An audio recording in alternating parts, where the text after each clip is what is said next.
और बजट सत्र के दौरान विपक्ष का हंगामा भी लगातार जारी है। ऐसे में विपक्ष के रवैये से विधानसभा अध्यक्ष नाराज दिखी। विधानसभा अध्यक्ष ऋतु खंडूरी ने कहा कि सदन में कागज फेंकना ठीक नहीं है।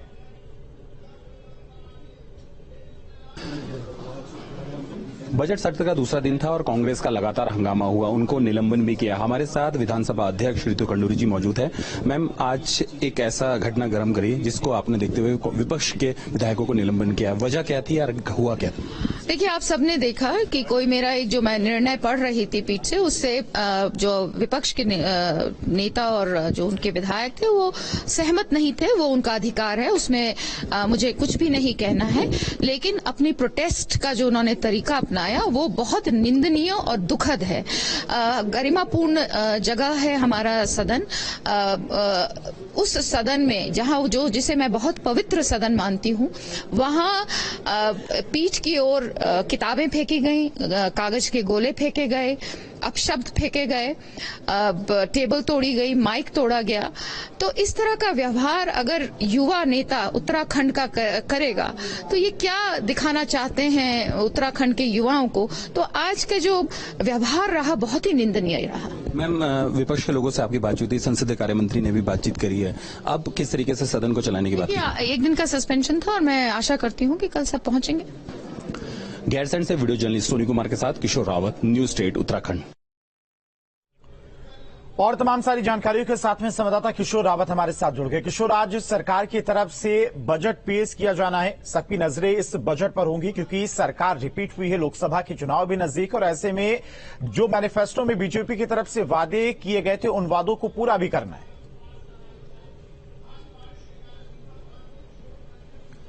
बिल्कुल, आज महत्वपूर्ण दिन है उत्तराखंड के लिए क्योंकि उत्तराखंड का जो आम बजट है वो सदन में पेश होगा। करीबन 2 बजे ये सदन में पेश किया जाएगा।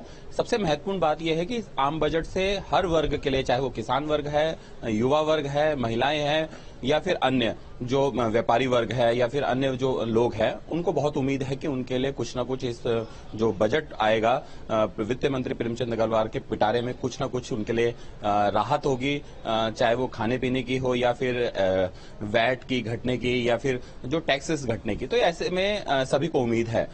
इस बजट को लेकर सभी को ये उम्मीद है कि कुछ न कुछ राज्य के विकास के लिए बड़ा होगा।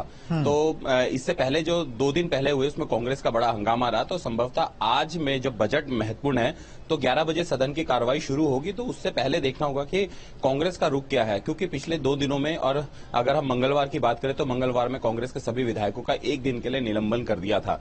वजह यह थी कि अंदर काफी गतिरोध था और वो वेल में आ गए और उन्होंने माइक तोड़ा, कागज उठा के फेंके पीठ की तरफ। तो ये सारी चीजें घटनाक्रम रहा। लेकिन फिलहाल आज के अगर दिन की बात करें, यानी बजट की, यानी 15 मार्च की बात करें, तो आज महत्वपूर्ण है। अब देखना होगा कि वो जो बजट है उसमें क्या क्या है। फिलहाल जो खबरें मिल रही है उसमें 80,000 करोड़ के लगभग बजट हो सकता है, यानी 80,000 करोड़ के बजट में किस योजनाओं के लिए कितना मिलेगा, आने वाली योजनाओं के लिए क्या होगा, जो नौकरी बच्चे चाह रहे हैं उनके लिए क्या होगा, व्यापारियों के लिए क्या होगा, और नए रोजगार के जो क्षेत्र है उनमें सरकार कितना बजट खर्च करेगी। तो ऐसे तमाम सारे बजट है, शिक्षा, स्वास्थ्य है, पेयजल है, सड़क है, परिवहन है, तो ऐसे सारी जो महत्वपूर्ण चीजें और जो मूलभूत चीजें हैं उनमें बजट के लिए क्या क्या प्रावधान होता है, ये अब 2 बजे जब पेश होगा उसके बाद ही पता लग पाएगा। जी किशोर, ये बजट इसलिए भी खास है क्योंकि इस बार के बजट में लोगों से सुझाव मांगे गए थे, जगह जगह से सुझाव मांगे गए थे कि क्या उनकी समस्याएं हैं, उनकी स्थानीय समस्या क्या है। वो तमाम सुझाव इकट्ठा किए गए, उसके बाद पूरा बजट तैयार किया गया। और मुख्यमंत्री भी दिल्ली के दौरे पर पहुंचे थे सत्र के पहले, तमाम केंद्रीय मंत्रियों से भी उनकी मुलाकात हुई थी उत्तराखंड के विकास को लेकर। तो उस वजह से भी ये बजट कितना अहम और कितना खास रहने वाला है। बिल्कुल, जब बजट पेश होना था यानी बजट बन रहा था उससे पहले आम लोगों से सुझाव मांगे गए थे कि क्या क्या सुझाव हो सकते हैं, क्योंकि अगर आम लोग ग्राउंड पे रहते हैं, यानी सबसे आखिरी व्यक्ति तक अगर ये बता दे कि इस योजनाओं में आप अगर ये सकते हैं, क्योंकि आइडियाज कुछ भी हो सकता है, आइडिया कोई भी दे सकता है, और उस आइडिया से अगर राज्य का विकास हो, लोगों के लिए विकास हो, राजस्व बढ़े, तो वो बुरी बात नहीं है। तो इसको लेकर आइडियाज मांगे गए थे, सुझाव मांगे गए थे, वो सरकार ने लिए। दूसरी बात यह है कि अगर बजट्स की बात करें तो सभी विभागों से बजट मांगा गया कि कौन कितना बजट उनको चाहिए 2023-24 के लिए कितना बजट है। सभी ने अपना जो एक अनुमानित धनराशि होती है उसके बारे में जो इकट्ठा करके बताया कि हमें इतना बजट चाहिए इस विभाग के लिए, इतना बजट ठीक हो सकता है। अब वो जो बजट सभी के पास गया, मुख्यमंत्री भी दिल्ली गए, तो केंद्रीय योजनाओं का कितना अंशदान होना चाहिए, केंद्रीय योजनाओं से किस तरीके से फंडिंग हो जाए, क्योंकि उत्तराखंड सरकार के पास, अगर उत्तराखंड राज्य के पास करे तो 72% से ज्यादा या तो यहाँ पे जंगल है, पहाड़ है, यानी बहुत ही कम संसाधन है जहां पर खेतीबाड़ी हो सकती है, लोग रह सकते हैं, परियोजनाएं लग सकती है या फिर उद्योग लग सकते हैं। तो ऐसे में बहुत कम पार्ट है, तो हमें यानी उत्तराखंड राज्य को केंद्र पे निर्भर होना पड़ता है, और केंद्र जब निर्भर होना पड़ता है तो उससे बहुत सारी योजनाएं होती है और केंद्र इसमें सहयोग भी करता है, चाहे वो ऑल वेदर रोड हो या फिर अन्य योजनाएं, चाहे ऋषिकेश कर्णप्रयाग रेल लाइन हो या इसके बाद और सारी परियोजना हो, तो केंद्र से भी निर्भर रहना पड़ता है। तो यही वजह है कि मुख्यमंत्री ने केंद्रीय नेताओं से मुलाकात करी है, भारत सरकार के कई मंत्रियों से बात करी है और संभवतः राज्य का राजस्व भी बढ़ाना है, इसके लिए केंद्र की सहायता भी चाहिए। यही वजह है कि जब बजट पेश होना होता है उससे कुछ महीने पहले राज्य के जो वित्त मंत्री हो गए या फिर मुख्यमंत्री हो गए, वो केंद्रीय नेताओं से मुलाकात करते, भारत सरकार से मुलाकात करते, क्योंकि हिमालय राज्य है और हमारे पास ज्यादा कुछ राजस्व के लिए नहीं है। जो सीमित संसाधन है उसमें उत्तराखंड बेहतर काम कर रहा है और देश के अग्रणी राज्यों में आगे बढ़ रहा है। तो यही वजह है कि राज्य केंद्र से भी मदद मांगता है और राज्य अपने सोर्सेज भी इकट्ठे करता है। और अब बजट में देखना होगा कि किस तरीके से केंद्र का अंशदान होगा और राज्य खासकर जो अपने पैरों पे खड़ा हो रहा है, लगातार आगे बढ़ रहा है, उसका बजट कितना हो सकता है। जी किशोर, जोशीमठ को लेकर भी क्या इस बार के बजट में कुछ देखने को मिल सकता है? क्योंकि जोशीमठ में जिस तरह की आपदा आई, लोग अपना घर छोड़कर दूसरी जगहों पर शिफ्ट हुए। हालांकि सरकार की तरफ से मदद जरूर की जा रही, चाहे केंद्र सरकार हो या फिर राज्य सरकार, लेकिन बजट में क्या कुछ इस बार प्रावधान देखने को मिल सकता है जोशीमठ आपदा को लेकर?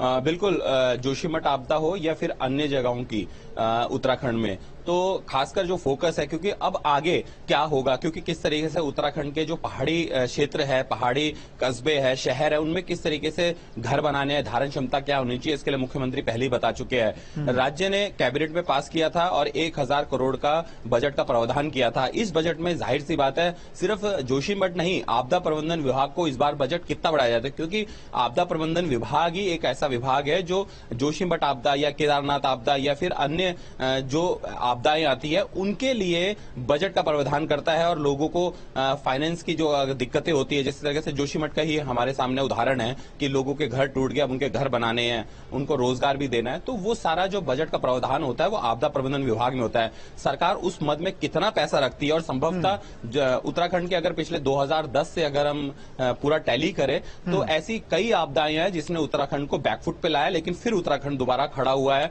क्योंकि बजट का प्रावधान केंद्र से भी सहायता मिली और राज्य से भी। तो ऐसे में सबसे मेन जो मद होती है वो आपदा प्रबंधन विभाग की होती है, उसमें कितना बजट रखा जाता है। राज्य ने केंद्र सरकार से भी बजट का प्रस्ताव किया है, जो पैसा दिया 2000 करोड़ का, अगर केंद्र देता है तो उत्तराखंड राज्य उसको और तेजी से आगे बढ़ाएगा।